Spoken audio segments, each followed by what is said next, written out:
பொருத்தமற்ற தயிர் விற்பனை செய்த வர்த்தகரை எச்சரித்த நீதிவான் சந்தேகத்திற்குரிய 58 தயிர் சட்டிகளையும் உடனடியாக அளிக்குமாறு உத்தரவிட்டார்.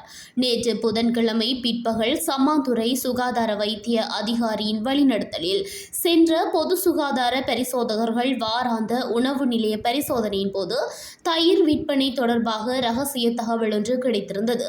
இதற்கமைய செயற்பட்ட பொது சுகாதார உத்தியோகத்தர்கள் குறிப்பிட்ட தயிர் உட்பட அதன் தரம் குறித்து ஆய்வு செய்ததுடன் சந்தேகத்தின் அடிப்படையில் உடனடியாக சம்மாந்துறை நீதிவான் நீதிமன்றில் அறிக்கையுடன் வழக்கு தாக்கல் செய்தனர்.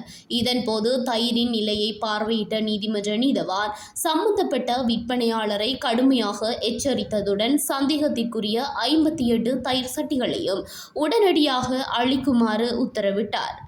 குறித்த வழக்கானது மேலதிக விசாரணைக்காக எதிர்வரும் மார்ச் மாதம் 21 வரை ஒத்திவைக்கப்பட்டது.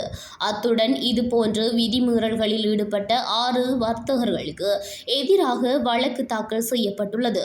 அத்துடன் பொதுமக்களை விழிப்புடன் இருக்குமாறும் உணவுப் பொருட்களை கொள்வனவு செய்யும் போது அதன் தரம் மற்றும் காலாவதி திகதி குறித்து அவதானமாக இருக்குமாறும் சுகாதார தரப்பினர் அறிவுறுத்தல் வழங்கியுள்ளனர்.